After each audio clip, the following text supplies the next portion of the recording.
Assalamu alaikum. Welcome back to Hilaal Live. Thanks for joining us on Channel 347, also on our live stream www.hilaal.tv.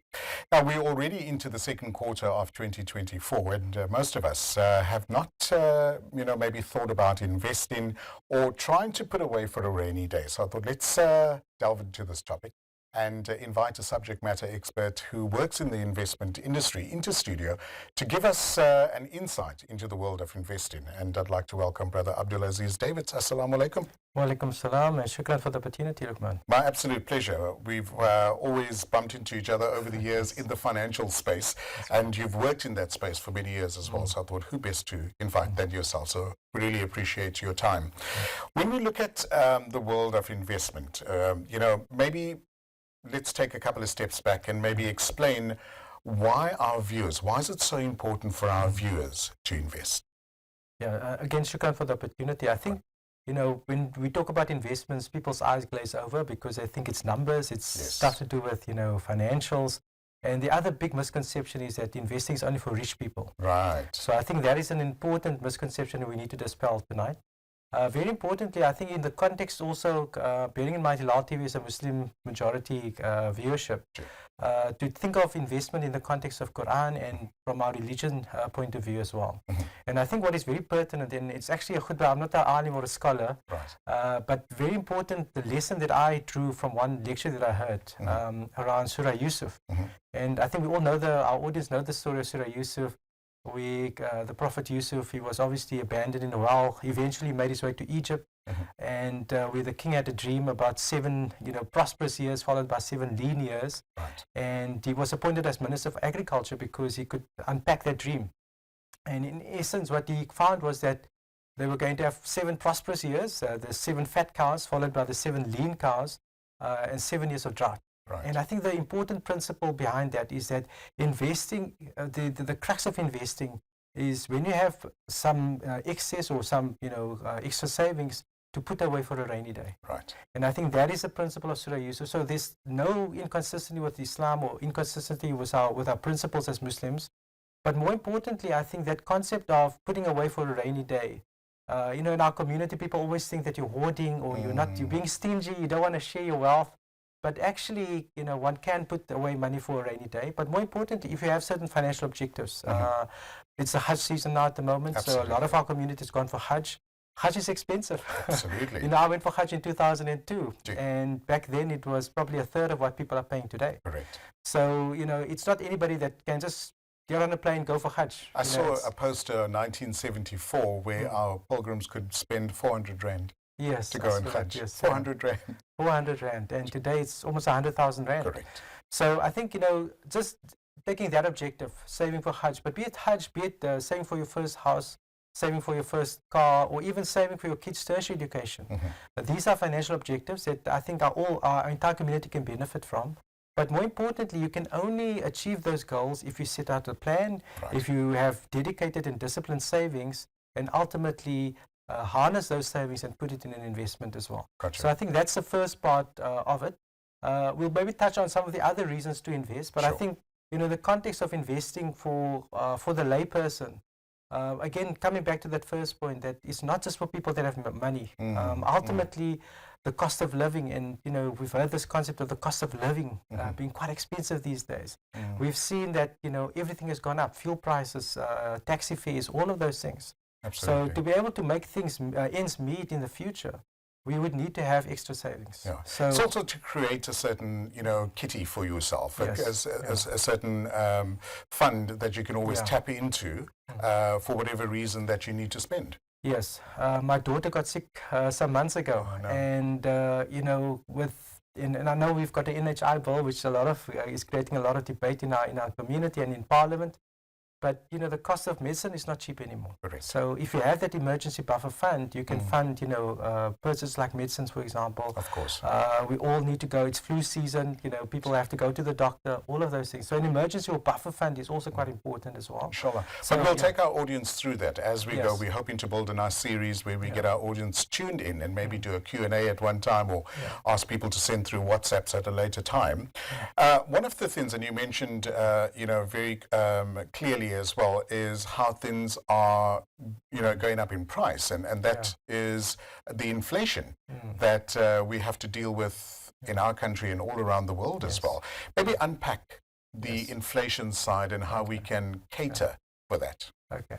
A very important topic, and I was doing a workshop late last year, and I asked the audience, what is our biggest enemy from a financial point of view? And people always have ideas, but actually our biggest enemy today from a financial point of view is inflation.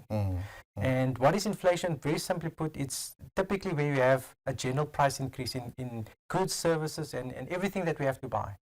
And why is inflation important? Typically what you find is that under normal circumstances, if I'm selling, for example, watches, the price of the watch will be determined how much demand there is. Correct. So initially I'll set the price. If there's no demand, I'll drop my price. And try and obviously circulate and get more customers interested in my watch. If there's strong demand, I'll put up my prices. So the interaction between supply, me supplying watches, and the demand, customers wanting my watch, that is what they call the purest form of supply and demand to determine prices. But what happens is, in a scenario where inflation then comes in, now let's say I'm importing my watch from China, suddenly the Chinese put up the prices. Now I need to increase my prices to my customers. They're saying, hang on, we can't afford these prices anymore. So inflation is generally where prices increase for no apparent reason other than prices increasing. To put it simply. And why is it important is effectively it distorts the signals between buyers and sellers. And fundamentally it eats away at what they call the purchasing power of money.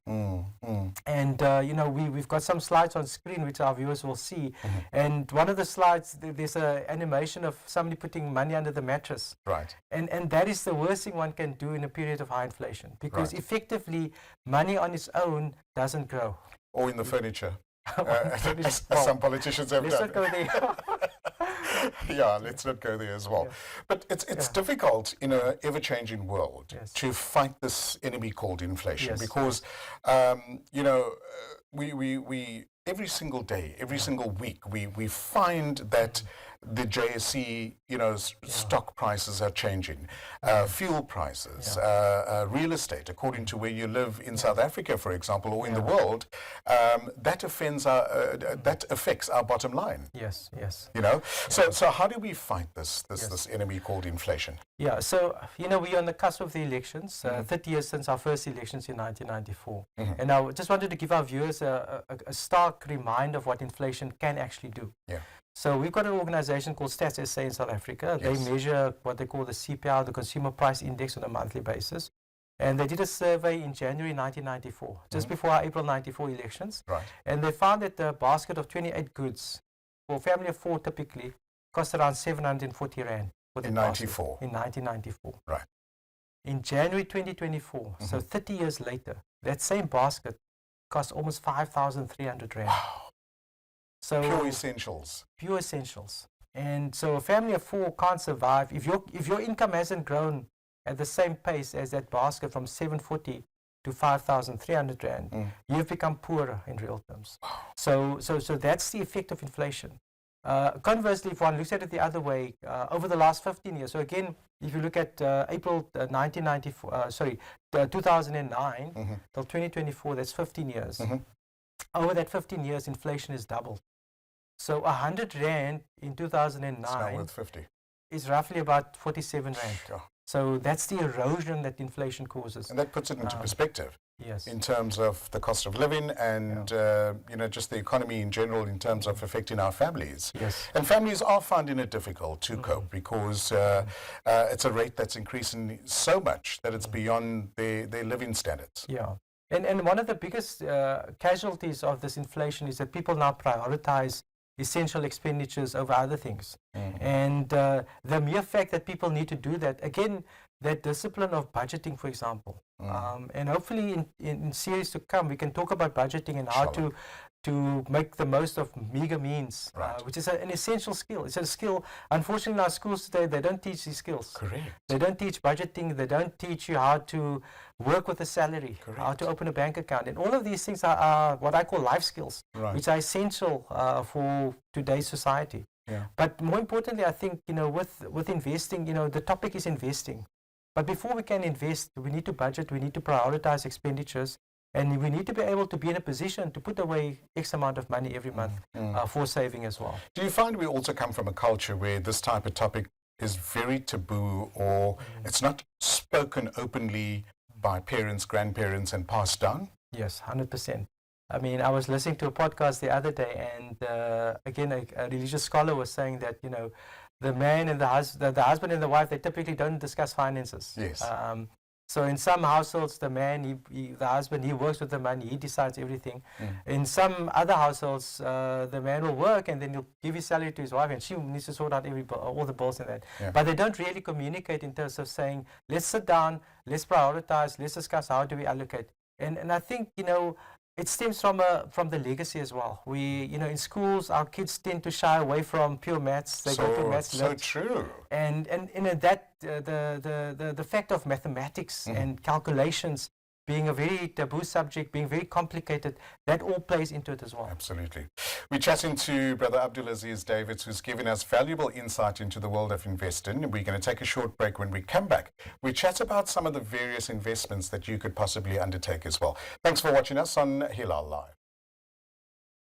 Assalamu alaikum. Welcome back to Hilaal Live. Thanks for joining us. We unpacking and demystifying the world of investing, because it's always been a topic that seems to be unreachable for some of our audience. And I thought, let's invite a subject matter expert into the studio to explain to us and how to better our financial needs as well. Brother Abdul Azeez Davids, Jazakallah so much for coming into studio.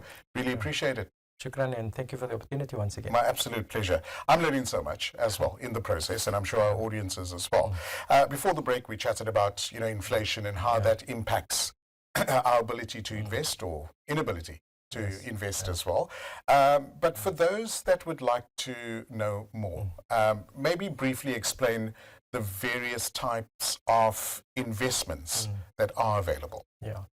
Before I get into that, I think I need to put a big disclaimer. Sure. What we discuss doesn't constitute financial advice. Gotcha. I can get into serious trouble. Gotcha. So we don't do financial advice.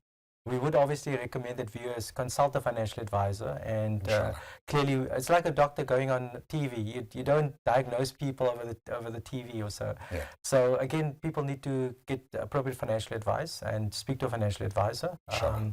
So for that. I think that's important. Yeah, it's very important because you know, we will be discussing and unpacking certain investment types, and it's important that our viewers understand that what we discuss, you know, is just concepts. It's really just, and then I'll use examples. But again, that doesn't constitute financial advice. Gotcha. So I think just to answer the question, and I'll start with the conventional definition of investments, and then we'll delve a bit into Sharia investments and what are the key differences between Sharia investments and conventional investments. Okay. So investment is typically where you've got excess. So we talked about savings and the need for savings. So where we've built up a pool of savings, X amount of money, you now need to deploy that.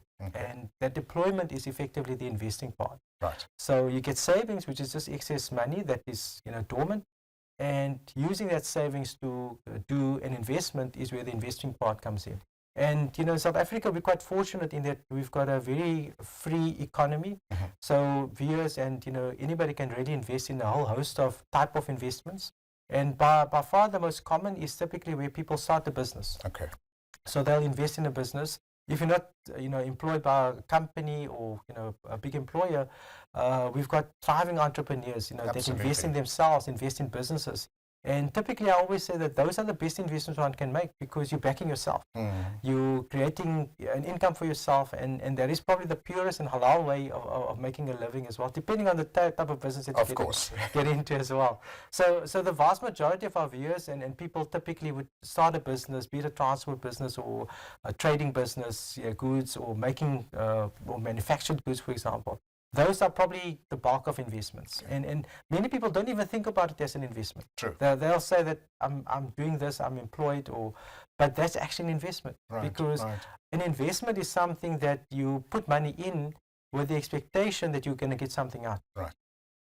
So that is in essence what an investment is. So you can either get something at the end by selling the business, or you can get something recurring monthly, quarterly, or annually, as the business pays money out, either dividends or cash flow to the owners or to the investors as well. So, you know, with the onset of COVID as well, lots of people have their income diminished, where they had to do a side hustle, as we call it, and invest in a business, and hopefully not infringing on their full-time employment as well.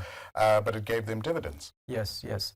So side hustle is very important, and I wanted to address that because, again, you know, for our millennials, our younger audience, you know, they're very au fait with side hustles because, again, in today's you know, economy and cost of living, one can't make ends meet with just a pure salary. Of course. And you know, something like social media, where a lot of our younger audiences are getting paid for social media, and that's part of their side hustle, for example. So those are type of examples of that. And if you think of a side hustle, if one just delve on that point for a minute, what you typically find is somebody would need, you know, a good phone or a good camera, would have to set up a social media account, will have to do all of that. Is part of your investment. Gotcha. When you get paid, that is the return that you get. So that is an investment. So so again, you know, investing is not just some abstract thing. Anybody can do it. Anybody can have access to investments. And actually, sometimes you don't need money to invest. The investment will make you money. So that's an important point to make.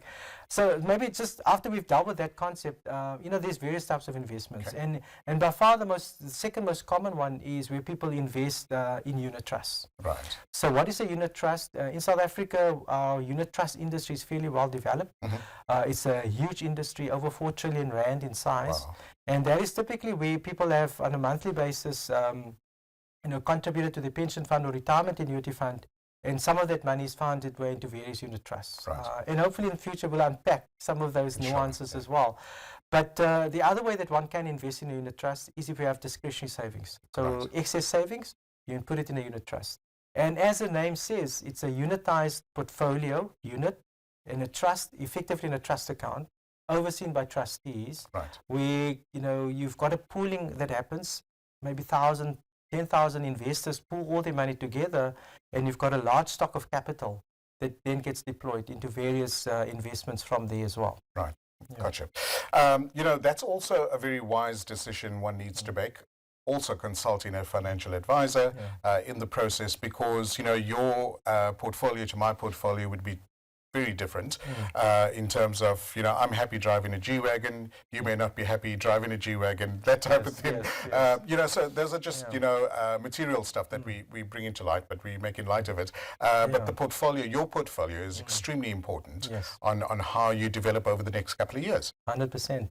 And so there's two elements to that. So the portfolio that you invest in, or the share, the unit trust, for example, most people are either too busy making a living or too busy with their day job. They don't have the time to go and watch the markets and look at what's happening. For sure. And the unit trust, the major benefit of a unit trust is that, you know, you've got a portfolio manager there that his day job is to look out for your investments and to make sure that investments are bought and sold at the correct prices and to make a return for you. But more importantly, the benefit of unit trusts are that on a daily basis you can see the value of your investment. And typically with most unit trusts, they've got daily pricing and they've got daily liquidity. So it acts like a bank account. So when you have to have, you know, that money for Hajj or buy the G-Wagon, as you call it, you can access that money within 24 hours typically. So yes, those are some of the benefits of a unit trust, yes. Thank you so much for that. You mentioned the JSE and in terms of some of the unit trusts and the equity. How does the equity part fit into the JSE, and obviously looking from Sharia compliant investments as well? Maybe take us through some of that information. Okay, so the JSE is basically the Johannesburg Stock Exchange. It's one of the oldest exchanges in the world. It's over 100 years old. It was actually, I think it's the 4th oldest stock exchange globally. No way.